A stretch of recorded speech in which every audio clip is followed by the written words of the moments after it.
네, 우리 마태복음 강의 261번째 시간입니다. 261번째 시간입니다.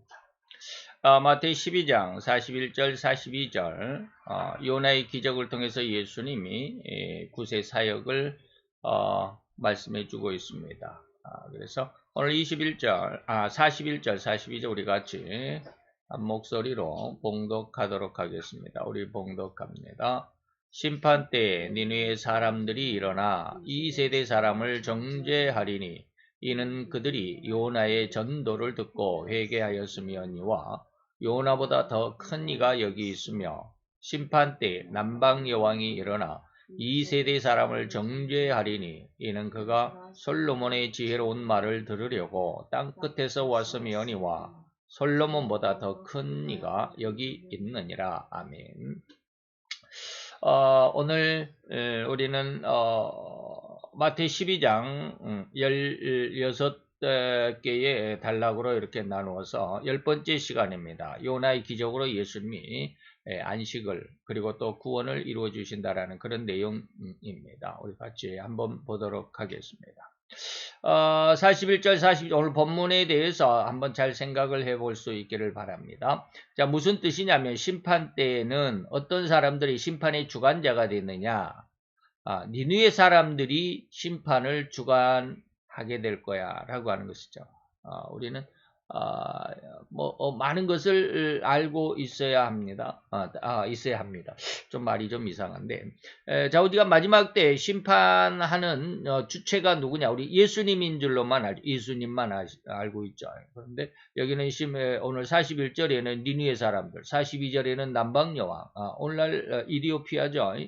지금 말썽만은 이집트 바로 밑에 있고 옛날 우리나라 그 유조선을 탈취해 갔던 그 해적들 그 소말리아 해적을 소말리아 바로 위에 있는 나라가 이집트 그 에티오피아입니다.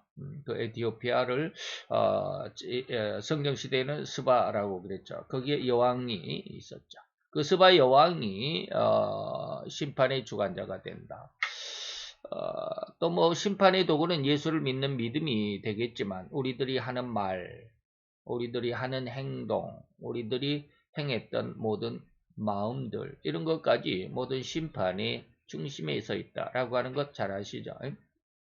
자, 오늘 니느웨 사람들이 일어나 이 세대 사람을 정죄한다, 심판하겠다. 이는 그들이 요나의 전도를 듣고 회개했다.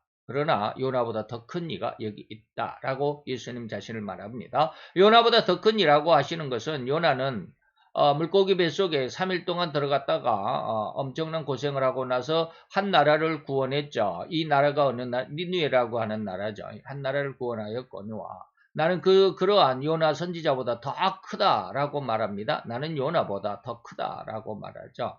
그래서 예수님은 이제 요나의 그 기적은 뭡니까? 3일 동안 물고기 뱃속. 그러나 예수님은 3일 동안 죽음의 무덤 속에 있다가 부활하셔서 억조 창생, 온 인류를 구원하러 오신 바로 그 만왕의 왕이다라고 하는 사실을 이 요나의 기적을 통해서 예수님의 구원 사역을 나타내고 있다라는 그런 뜻입니다. 다시 말하면 오늘 여기에서 41절 42절의 내용은 뭐냐면 회개라고 하는 것입니다. 회개의 절대성, 회개해야 구원된다라는 그런 것이죠. 자, 한마디로 회개하지 않는 심성은 절대 천국의 입성이 허락되지 않습니다. 회개가 없는 심성은 천국에 들어가지 못한다. 이 말이죠. 강력한 성령님의 역사하심으로 큰 능력을 보였던 발람의 나귀. 너무나도 잘 아시죠. 여기 민수기 22장 28절에서 30절인데 이 나귀는 비록 나귀가 사람의 말을 할 정도로 엄청난 능력으로 성령님이 역사했을지라도 결코 나귀는 천국에 들어가지 못합니다. 왜 그럴까요? 나귀는 회개를 모르잖아요. 회개할 줄을 몰라요. 그래서 천국의 입성 제일 조건이 무엇이다? 회개다라고 하는 것이죠. 민수기 22장 28절 30절에 보니까 여호와께서 나귀의 입을 여셨. 그래서 동물인 나귀가 나귀의 소리가 뭘까? 히히잉 그러는지 그러지만 그 나귀가 그런 나귀의 말을 하는 것이 아니라 사람의 말을 했다라고 하는 것이죠. 그래서 나귀가 발람에게 이르되 나는 내가 오늘날까지 내 일생에 타는 나귀가 아니냐. 내가 언제든지 내게 이같이 하는 행습이 있었더냐. 내가 지금 우리가 민수기서 22장 1절로 27절까지 보면 나귀를 타고 이제 발람이죠. 여기는 발람이죠. 이 발람이 고울왕 발락의 초청을 받았죠. 많은 재물 그리고 높은 벼슬을 약속을 받고 가는 길인데 얼마나 빨리 가야겠습니까? 아주 그냥 마음이 바쁘죠. 그런데 나귀가 자꾸 밭으로 가고 길에서 벗어나가지고 밭으로 들어가고 뭐 가시덩굴로 막 들어가고 그러니까 발람이 마음이 급한데 자꾸 엉뚱한 데로 새길로 새니까 기분이 나빠서 3번을 지팡이로 때렸더라라고 하는 것입니다. 왜 똑바로 안 가느냐라고 하는 것이죠. 그랬더니 나귀가 이렇게 이야기합니다. 내가 언제 이러한 그 행습이 있었더냐? 내가 언제 이렇게 네 말을 안 들었더냐? 나는 너의 말을 잘 들었지 않느냐라고 말하는 것이죠. 이것을 나중에 이제 베드로가 이것을 뭐라고 그랬다고요? 발람이 미친 짓을 금하고 뭐라 그럴까 책망했다라는 그런 말씀을 하시기도 합니다. 어쨌든지 그렇습니다. 자 그러면 이사야가 말한 천국 나귀가 이런 엄청난 성령의 역사를 힘입었다라고 하는 뜻입니다. 그런데 이 나귀가 저는 지금 뭐라고 그랬어요? 나귀는 천국에 못 들어간다. 이게 왜 이렇게 자꾸 나귀가 천국에 들어가지 못한다라고 했는데 이사야서를 여러분들이 혹시 읽어보셨다면 이사야의 여기 11장에 보면 많은 짐승들이 나옵니다. 이리가 나오고요. 그때 이리가 어린 양과 함께 거하며 표범이 어린 염소와 함께 누우며 송아지가 어린 사자와 살찐 짐승이 함께 있을 거야 라고 하는 것이죠. 암소가 곰이 함께 먹고 그것들의 새끼가 함께 엎드리고 사자가 소처럼 풀을 먹을 것이고 젖먹는 아기가 독사의 구멍에 많은 짐승들이 나오죠. 이러한 천국을 표현한 기록은 절대로 천국에 이리가 있고 뭐 여기 말하는 이리가 있고 표범이 있고 뭐 염소가 있고 송아지가 있고 암소가 있고 곰이 있고 뭐 이런 것이 아니다라는 것입니다. 그러면 왜 거기 천국이 이런 게 있다라고 말을 해? 이것은 9절의 결과를 잘 읽어봐야 되죠. 여기서는 6절로 8절까지 내용이죠. 9절에 보면 뭐라고 그랬느냐면 나의 거룩한 산 모든 곳에서는 무엇이 없어요? 해됨이 없어요. 상함이 없어요. 온전함만 있을 것이다 라고 하는 것입니다. 다시 말하면 9절과 같이 천국의 상황을 비유한 의미이다 라고 하는 것입니다.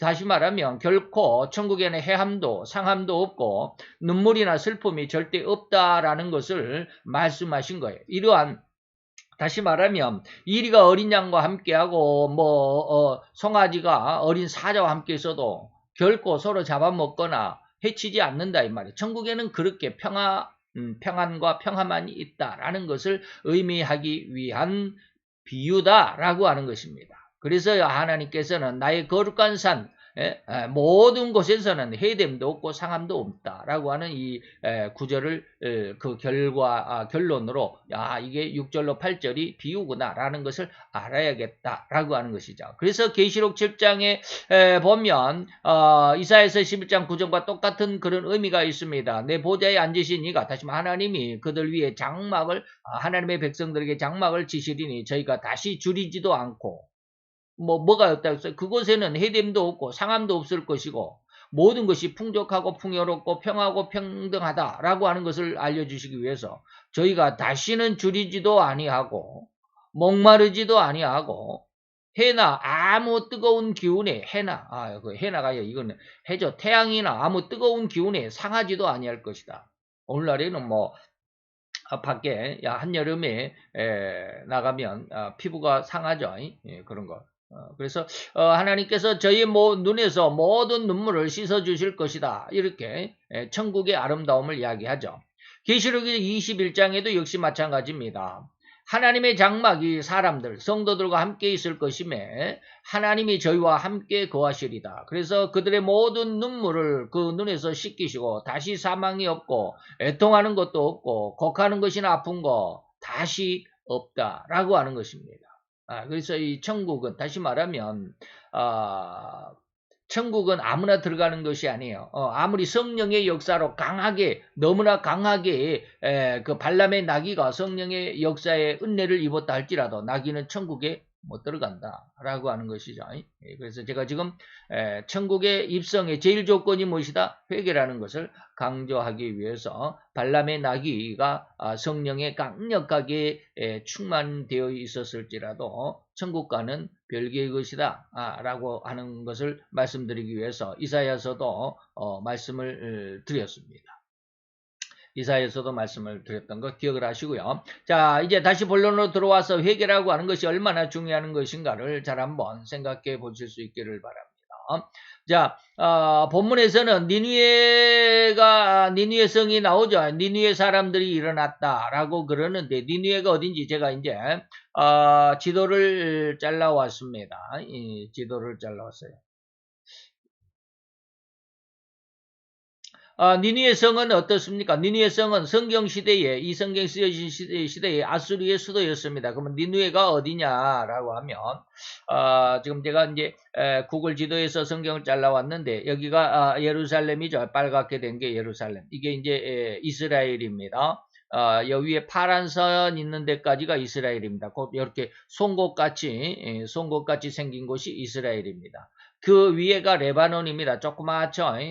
이스라엘의 한 절반 정도 될까요? 레바논이라고 하는 나라. 그리고 그 오른쪽에 시리아라고 하는 나라가 커다란 나라가 있습니다. 이 나라가 옛날 성경시대 아수르라고 하는 사내립의 그러한 나라, 엄청나게 강대국이었던 한때는 강대국이었던 아수르라고 하는 나라입니다. 근데 지금은 이제 시리아라고 그러죠. 그런데 여기에 보면 모술이라고 하는 곳, 이라크, 지금 현재는 여기가 이라크 영토입니다. 현재는 이라크 영토인데 제가 이렇게 파랗게 국경선을 이렇게 그어놨는데 예전에는 이 아수르라고 하는 나라가 이 이라크 이 땅도 전부 통치하고 있었던 때입니다. 보면 그때 아수르라기 하기보다는 이제 이후에 저기가 있는데 뭐 메데파사가 있는데 그거는 넘어갑시다. 놔둡시다. 이 모술이라고 하는 곳이 있는데 현재는 이라크의 제2도시 정도, 우리나라의 부산 정도 되는 그런 도시입니다. 그런데 이제 이라크의 원래 이제 제1도시는 뭡니까? 이게 바그다드죠.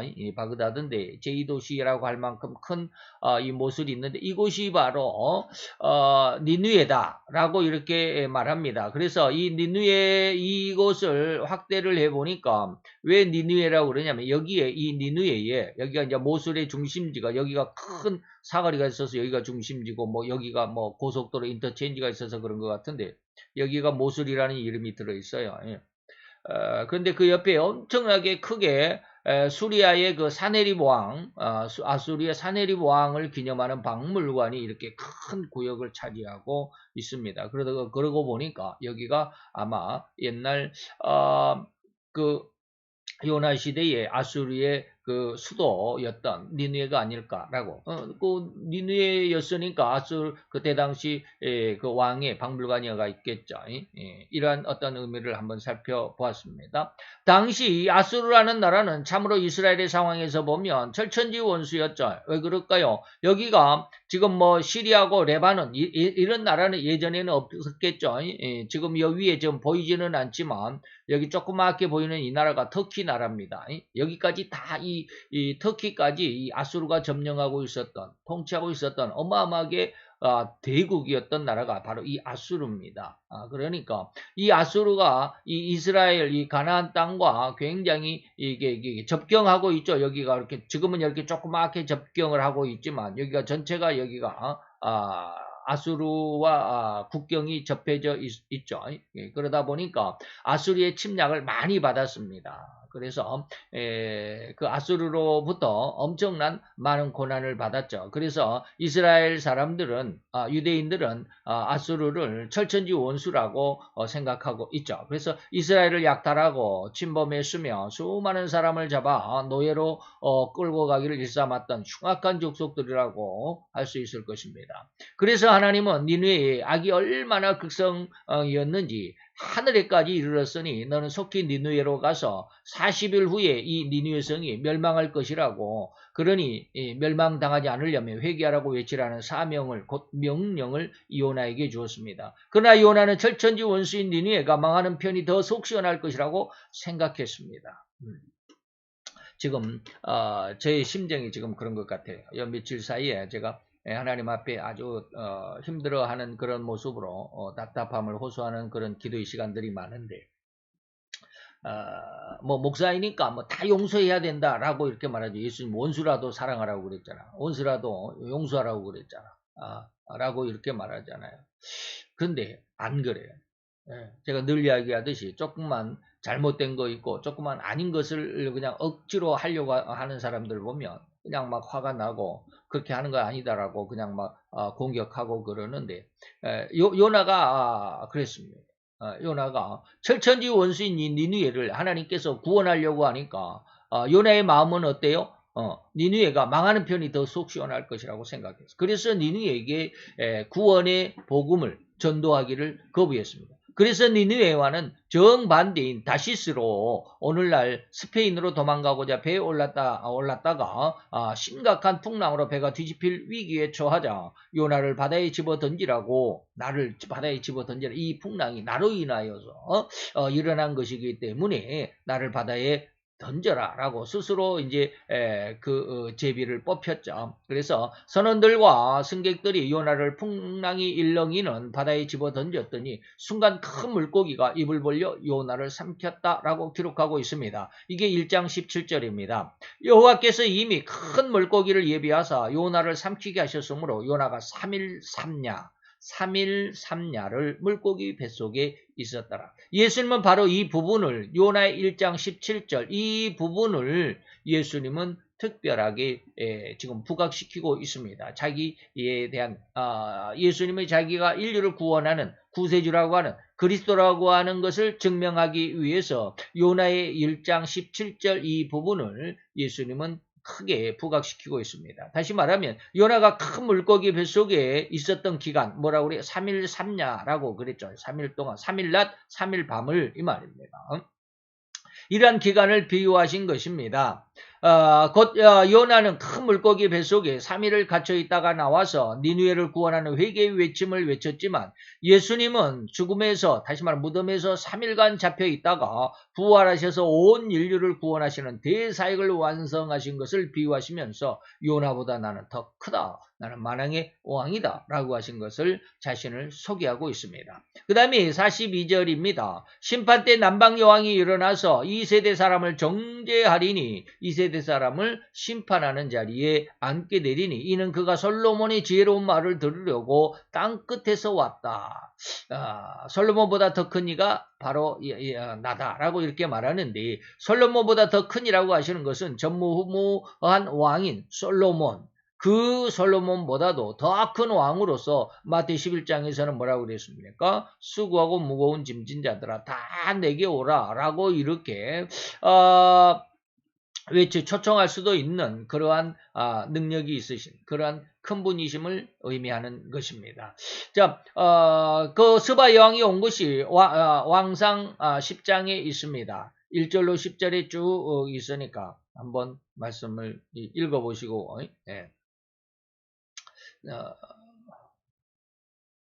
이게 저기 했는데도 언론은 말을 안 듣네요. 자, 솔로몬 왕이 하나님으로부터 인류 중에서는 가장 큰 축복을 받은 자, 물론 우리가 다윗이 큰 축복을 받은 것 같은데 다윗보다도 큰 축복을 전무후무한 그 어떤 은혜라고 성경 기록하고 있습니다. 너보다도 더 큰 지혜를 너 이전에도 없었고 너 이후에도 없을 거야 라고 하는 축복을 받은 사람이 이 솔로몬 왕이거든요. 가장 큰 축복을 받았으며 명철함과 지혜를 받았다라는 사실을 증명하는 이 스바 여왕, 곧 남아프리카에 있는 에티오피아, 아까 말씀을 드렸던 그곳입니다.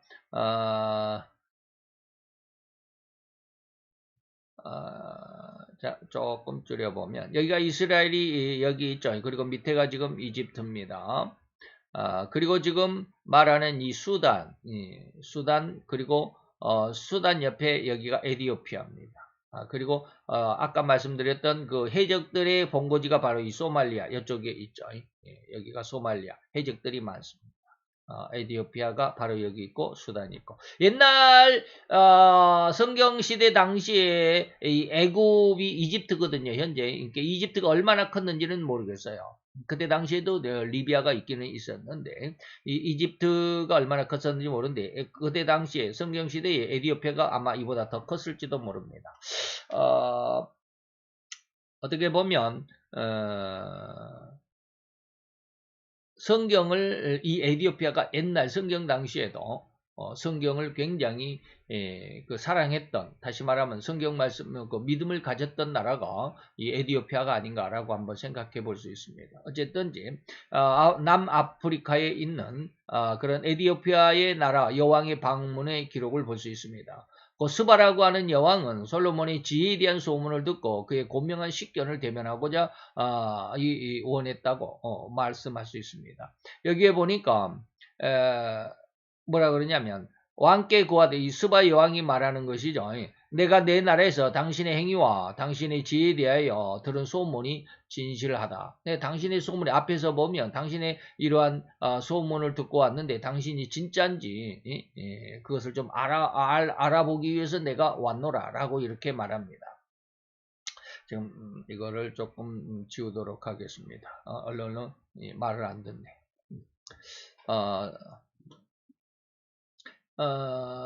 제가 그래서 먼 길을 마다하지 않고 유대 나라의 솔로몬 왕을 찾아온 것입니다. 다시 말하면 여기에서 니느웨의 그 요나의 기족 요나를 비유해서 말씀하신 것 대신에 스바 여왕을 예수님께서 여기에서 제시하신 것은 어떠한 의미냐면 말씀을 사랑하는 자라는 뜻입니다.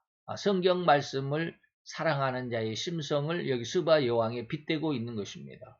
그래서 다시 말하면 안식을 얻으려면 말씀이 중심이 돼야 된다라는 그러한 핵심을 가지고 있습니다. 그래서 이 먼 길을 마다하지 않고 유대 나라의 솔로몬 왕을 찾아온 것이 무엇이다? 말씀을 사랑했기 때문이다라는 것입니다. 즉 오늘날 이러한 의미, 이러한 비유는 하나님의 말씀을 성경의 진리요 하나님의 진의를 얼마나 사모하고 얻고자 간절한 마음이었는지를 드러내고자 하는 것입니다. 그래서 마태 26장 6절로 13절에도 보면 한 여자가 매우 귀한 향유 한 옥합을 가지고 나왔다. 이건 누군 줄 아시죠? 마리아가 예수님의 머리 뒤로 와가지고 식사하시는 도중에 예수님의 머리에 부었다라고 이렇게 말하는 것이죠. 예수의 머리에 부으니 이 여자가 마리아였는데 왜 이런 일을 했을까라고 하는 겁니다. 왜 이런 일을 했을까? 그 여자는 뭐냐면 너희가 어찌하여 이 여자를 괴롭게 하느냐. 다시 말하면 이 향품이 이 향유가 어마어마하게 비싼 거였다고 그럽니다. 요즘에는 샤넬 5 이런 향수가 있죠. 프랑스의 샤넬 5 이것이 유명하다고 그러는데 옛날에 이 향유라고 하는 것, 옥합은 엄청나게 비쌌다고 그래요. 요즘 계산으로 하면 약 한 옥합, 한 홉짜리거든요. 한 홉짜리, 얼마, 컵으로 하나 될 것 같습니다. 오늘 머그컵 한 잔 될 것 같은데, 그것이 한 3천만 원 정도 한답니다. 그러니까 굉장히 비싼 거죠. 그런데 그것을 예수님의 머리에 부어서 예수님의 그 머리에 부어버렸다라고 하는 것으로 거기에 보면 누가 그랬어요? 가룟 유다가 왜 이것을 허비하냐라고 나무랬는데 예수님은 뭐라 그랬냐면 너희가 어찌하여 그 여자를 그렇게 나무랬느냐? 저가 내게 좋은 일을 했다라고 하는 겁니다. 무슨 일을 해요? 저 여자가 내 몸에 향유를 부은 것은 무엇을 위해서? 내 장사를 위한, 내가 죽는 것을 기념하기 위한 것이다 라고 하는 것입니다.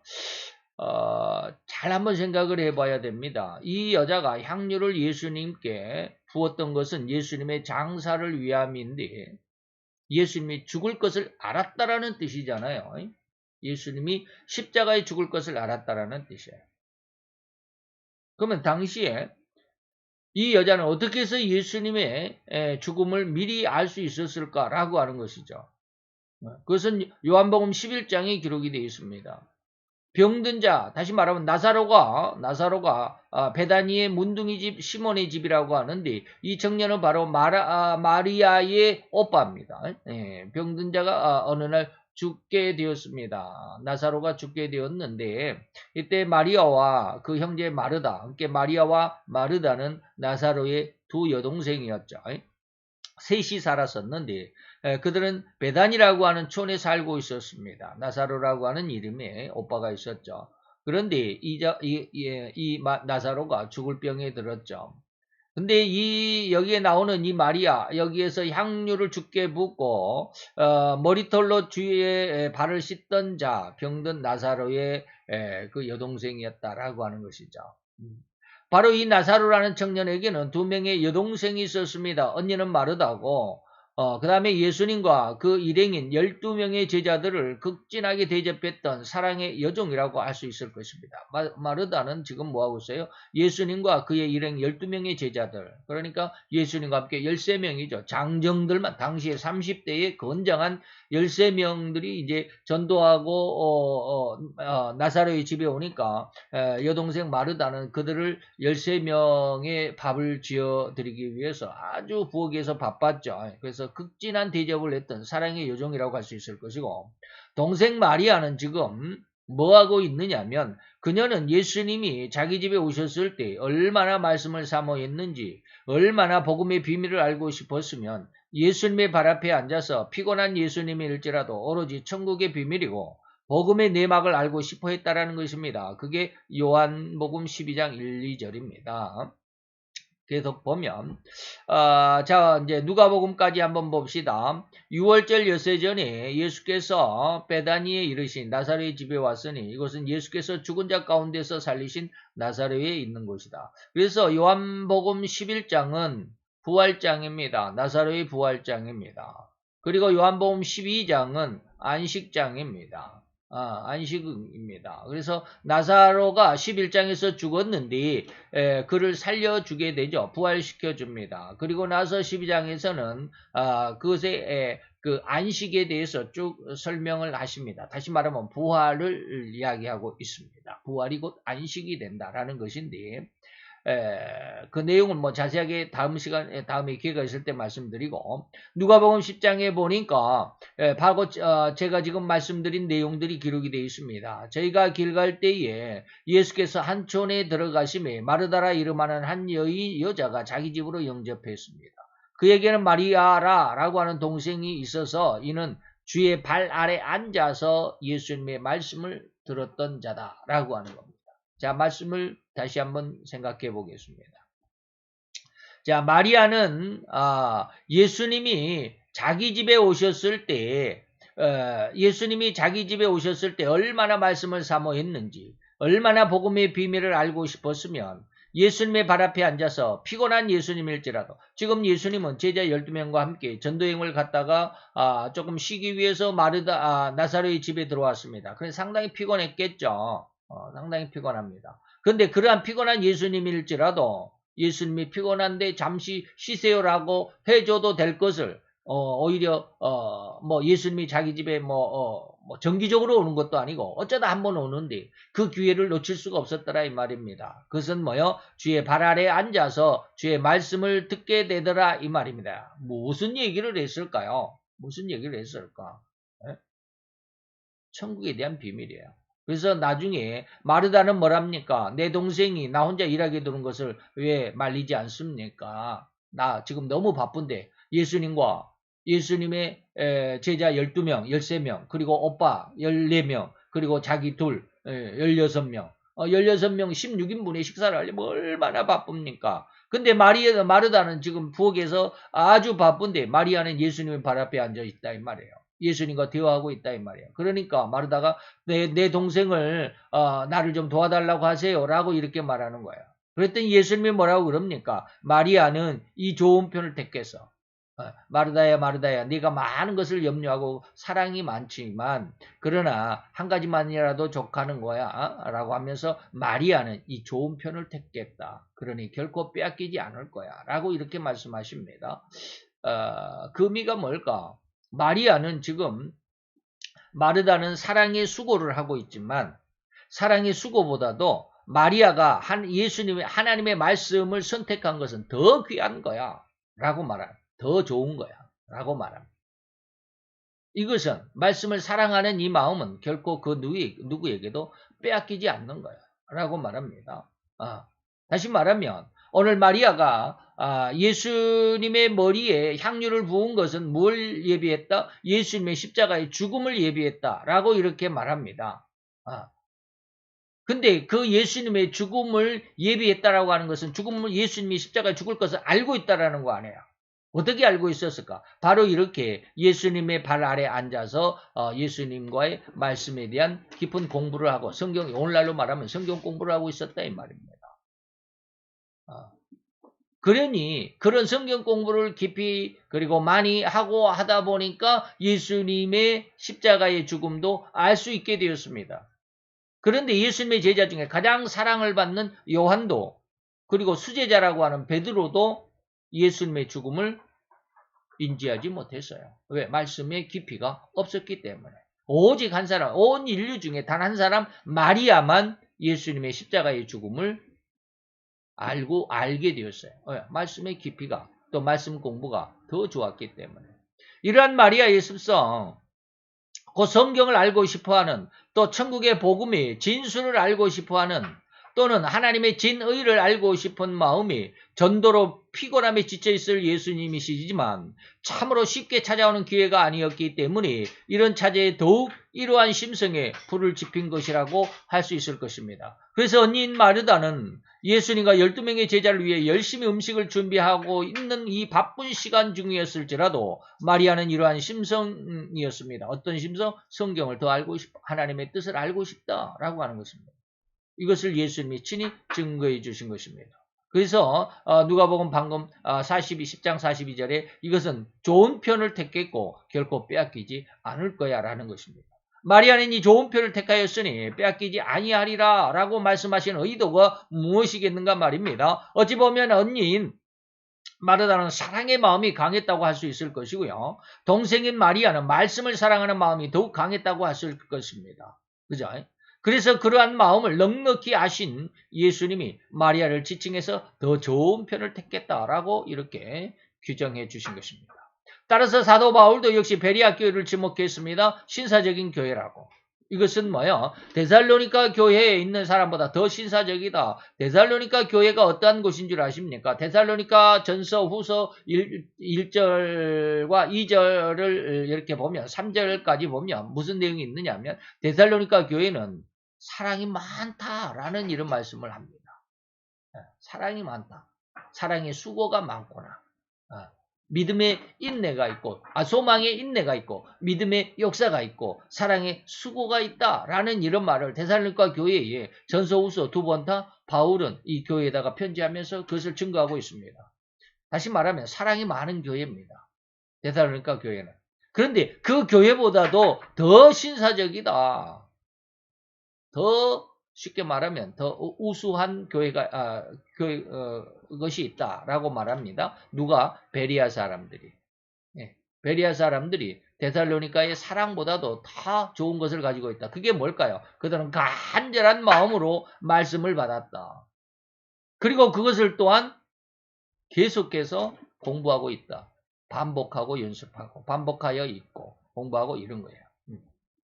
자, 우리는 신앙에서 어떤 성령의 열매가 가장 아름답고 귀할까 하는 질문에 거의 모든 신자라면 주저없이 대답할 겁니다. 사랑이라고 말입니다. 왜냐하면 성경의 구절을 모르는 신자가 없을 것이고 또 그것을 너무나도 많이 들었을 것입니다. 믿음과 소망과 사랑 이 세 가지는 항상 있을 것인데 그중에 제일이 사랑이다 라고 고린도전서 13장 13절에 말씀하고 있기 때문에 성령의 은사의 제일은 사랑이다라고 말하는데 그런데 바로 이러한 믿음, 소망, 사랑이 풍성했던 교회가 바로 데살로니가 교회인 것을 아십니까? 데살로니가 전서, 그 다음에 데살로니가 후서 1장 3절, 믿음의 역사, 사랑의 수고, 그리고 소망의 인내가 있습니다. 후서에도 그렇습니다. 사랑이 풍성했다. 믿음의 인내가 있고 믿음이 있었다. 라고 하는 것이죠. 자, 그 사도 바울은 데살로니가 교회 교인들에게 이렇게 믿음과 소망과 사랑이 풍성하다는 것을 확실하게 인지하여 알고 있었기 때문에 이러한 말을 할 수 있었던 것이고, 그래서 이렇듯 성령의 열매 중 가장 귀한 세 가지 열매의 교회가 바로 데살로니가 교회라고 할 수 있습니다. 그런데 사도행전 17장 17절에는 베레아 교회는 이렇게 세 가지 풍성한 데살로니가 교회보다도 더 훌륭한 교회다, 신사적인 교회다라고 말했던 겁니다. 그러면 결론이 뭐겠느냐 이 말입니다. 성령의 많은 열매 중에 사랑이 제일이라 하지만 그 사랑보다도 더 좋은 것이 뭐예요? 말씀을 사랑하는 마음이에요. 말씀을 기뻐하는 신앙, 말씀을 공부하는 신앙, 그런 마음이다 라는 거예요. 그래서 오늘 스바 여왕의 예를 예수님이 드는 겁니다. 그런데 바로 이러한 시바가 아니고 스바인데, 시바는 저기 개 이름이죠. 스바 여왕의 특징이 바로 여기에 말씀을 사랑하는 심성이었다라고 결론 지어주시는 것입니다.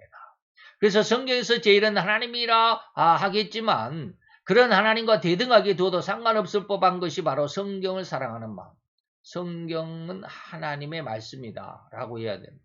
성경에서 제일은 하나님이지만, 말이 좀 이상하네요. 하나님과 대등하게 두어도 상관없을 법한 것이 바로 성경을 사랑하는 마음이라고 해도 절대 틀리지도 과언도 아닐 것이라고 할 수 있습니다. 그런데 바로 이러한 자꾸 시바라는 말이 나왔나?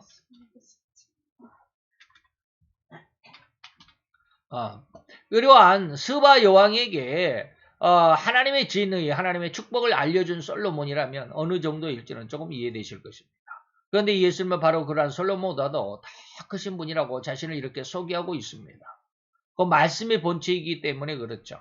예수님이 하나님의 말씀의 근원이고 본체라고 사도 요한이 분명하게 밝혀준 것. 요한복음 1장 1절로 3절 많이 말씀을 드렸습니다. 태초에 이 말씀이 있는데 이 말씀이 곧 뭐다? 하나님이시다. 그런데 이 말씀이 온 만물을 만드셨다. 그리고 1장 4절에는 그가 바로 사람의 생명이고 빛이었다라고 하는 것입니다. 그래서 이 구절에서 우리가 배워야 할 것이 뭡니까? 왜 인생들은 근심과 고통과 불안한 삶 속에서 떠날 수가 없는가? 죄가 있기 때문에 그래요. 아무리 부귀 경명과 명예와 권세가 있다고 할지라도 그것은 영원함이 아니다. 일시적인 것일 뿐이다 라는 것을 알라라고 하는 겁니다. 그래서 요즘에 제가 저지난주까지 그런 말씀 드렸죠. 야고보서를 요즘 다시 공부하고 있다라고 그랬는데, 야고보서를 공부하면서 제 성경에 대한 눈이 엄청나게 많이 넓혀졌다고 할 수 있어요. 예전에 보시면 지금 이 원고가 지금 벌써 한 3, 4개월 전에 쓰여진 건데 그때 알지 못해 지금 이 원고 속에 넣어야 할 만한 것들이 너무나도 많아요.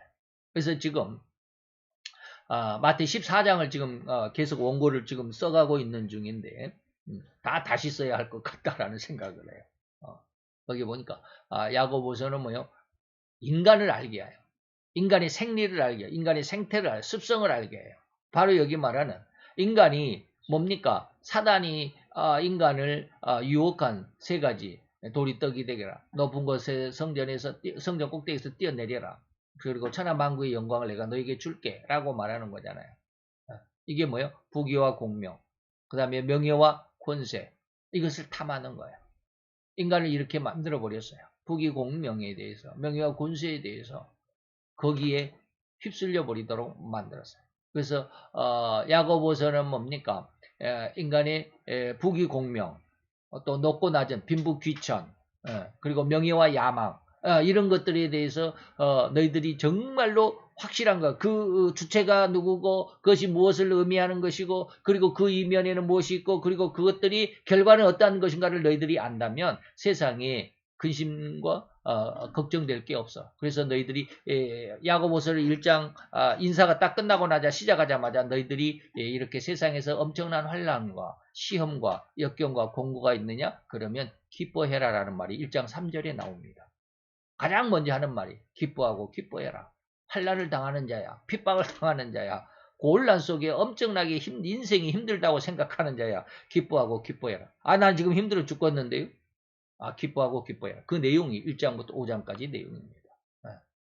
그래서 아무리 부귀공명이 명예와 권세가 있다고 하더라도 그것이 영원한 것이 아니라는 것, 일시적인 것일 수밖에 없다라는 것을 알면 너희들이 세상에서 근심 걱정할 게 없어. 세상에 시험 당할 거리가 없어. 네, 이걸 알면. 근데 저는 이제 그걸 지금 다시 배우면서 공부하면서 설교의 내용이 많이 지금 달라지고 있어요. 이게 이제 지금 뭐 아까 말씀드렸잖아요. 지금 마태복음 14장을 지금 우리가 12장인데 13장도 끝났고 14장을 이렇게 가는데 13장도 상당히 길어요. 7개의 그 비유가 들어있기 때문에 한 9시간 정도 할 것 같은데 그러면 한 2달 넘어가잖아요. 그런데 14장을 하는데 뭐 앞에 거 13장을 다시 쓸 수는 없으니까 내가 다시 이제 뭐 시간이 나서 다시 쓴다면 다시 쓰겠는데 아주 너무 힘들어요. 그러다 보니까 그런 내용을 그 야고보서를 공부하면서 많이 이게 뭘까요? 이 세상을 보는 눈이 확 열린 것 같아요. 이런 것처럼. 그런데 그것을 따라가지를 못해요. 지금 뭐가 있기 때문에? 죄가 있기 때문에. 죄가 아직은 해결이 완전히 해결되지 않았기 때문에 이러한 부귀공명에 대해서 명예와 권세에 대해서 내가 지금 힘들어할 수밖에 없구나 라고 하는 것입니다. 바로 이러한 죄로 인해서 인간은 바로 그 죄로 인해서 그간에 쌓은 모든 부귀와 명예와 권세가 순식간에 홍수에 엄물되듯이 순식간에 사라져갈 뿐이다. 라고 하는 것이죠. 오늘날 뭐 또 그 정치 이야기를 하자면 민땡당의 이땡명 대표가 지금 그러잖아요. 엄청나게 많이 그냥 숨기고 숨겨서 지금까지 같이 있던 사람들 나 몰라 그런 사람 나하고 상관없어. 참 그런 인격이 다시 있을까 몰라요. 좌우지간 이런 것들이 예수님이 마태복음 5장에 뭐라고 그랬어요? 세상에 보물을 쌓아두지 말라. 거기는 도적이 뚫고 구멍을 내고 훔쳐가고 녹이 쓴다. 우리의 보물이 녹이 쓴다라는 게 뭘까요? 우리 심령이 녹이 쓴다라는 거예요. 바로 죄악에 다 깊어간다라는 뜻이거든요.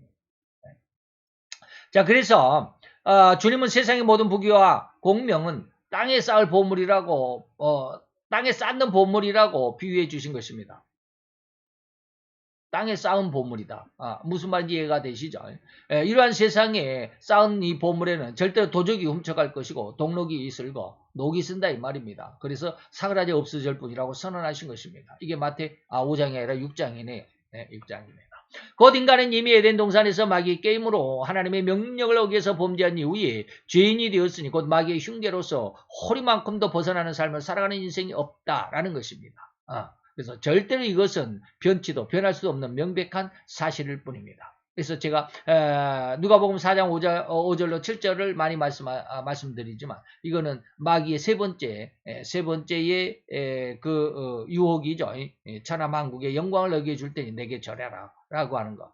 하나만 얘기했을지라도 세 개 다 포함됩니다. 이렇듯 마귀의 꼬임에 빠진 인간, 곧 오로지 세상의 부귀와 공명과 명예만을 쫓아가는 인생으로 인간은 전락해버렸습니다.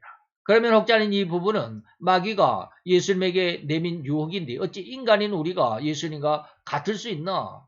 라고 반문한 사람도 있겠지만 비록 마귀가 예수님에게 내민 유혹이 아니라 분명히 일반 성도들에게도 모양은 달라도 같은 의미로 유혹을 내밀었습니다. 그게 요한 1서 2장 15절로 16절입니다. 그걸 뭐라고 그래요? 육신의 정욕, 안목의 정욕, 이생의 자랑 세 가지입니다.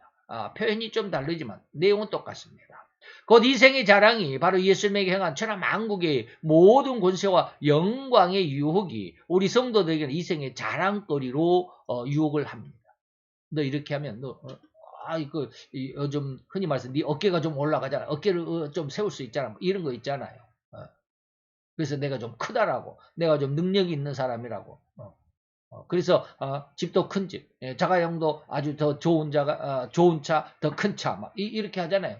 자기 성공을 자랑하고 싶어서. 이게 뭐예요? 천하만국의 모든 권세와 영광을 얻고자 하는 인간의 죄된 욕망이다 라고 하는 것입니다. 이것을 이해할 수 있어야만 합니다. 주님은 그런 죄로부터 구원을 이루시기 위하여 무덤을 스스로 체험하시는 것입니다. 3일 동안 죽음에 갇혀 있었다 이 말입니다. 그러므로 죄가 없은지 이러한 죄가 다시 말하면 죄로부터 이제 우리 인간이 그러는 뭡니까? 천하만국의 모든 권세와 영광 하나만 얘기했었죠. 세 개 다라고 그랬습니다. 육신의 정욕과 안목의 정욕과 이생의 자랑 이 속에 아주 몰입되어 살아갈 본인이다 이 말이죠. 이것이 바로 인생입니다. 여기서 절대로 한 걸음도 아니 한 걸음이 아니라 호리만큼도 호리가 뭐라 그래서 우리 머리카락을 뽑아서 거기에 잉크를 찍어서 그 끝으로 잉크를 살짝 찍은 거 볼펜 찍는 것보다 더 작은 거 그렇게 죄가 그만한 것이라도 우리는 다 용서 해결 받아야만 한다. 그렇게 죄를 다 용서가 되면 용서를 받았으면 죄가 없게 되는데 죄가 없은즉 그 어디나 하늘나라고 참 평안이고 안식이라는 것을 깨우쳐 주시는 이 부분입니다. 그리고 참된 안식은 진리 안에만 있습니다. 세상에 없어요. 이 말씀이 믿어져야만 합니다. 그리고 믿을 수도 있어야만 합니다. 아니면 믿어지는 믿음을 얻도록 더 간절한 기도와 사모함이 절대 성도들에게 필요하다 하겠습니다. 잘 이해되셨으리라고 믿고 기도합시다. 할렐루야. 주님, 오늘도 여호와의 귀한 사랑과 그 크신 은혜와 은총을 감사드리나이다. 오늘도 여호와께서 우리에게 우리의 처지가 어떠한 그리고 우리의 상황이 어떠한 상황이고 우리의 인생의 삶이 어떠한 모습으로 살아가는지를 알도록 하게 하여 주시고 또한 우리로 인하여 이러한 삶이 어떠한 내면의 정체가 무엇인지를 알게 하셨고 그래서 그것이 아니라 이제는 영원한 안식과 영원한 평안과 행복이 영원한 자유와 아버지의 그 천국의 삶이 무엇인 줄 알게 하시길 원하셨사오며 우리로 인하여 그 길을 알려주신 것인 줄 믿나이다. 오늘 회개함과 성경 말씀을 사모함의 그 어떠함을 알게 하셨사온즉 우리로 인하여 말씀을 사모하며 또한 회개하는 귀한 심령이 되어 주의 영광을 함께 할 수 있고 영광을 또한 세상에 드러낼 수 있고 하나님의 영광된 귀한 아들과 딸로서 우리가 세상 속에 우리의 생명으로 살아가는 귀한 사명을 능히 감당할 수 있는 능력의 아들로 딸로 변화받을 수 있는 귀한 이 시간 또 하나님의 귀한 은혜의 시간인 줄 믿고 감사를 드리고 예수 그리스도 이름으로 기도하여 싸움나이다. 아멘.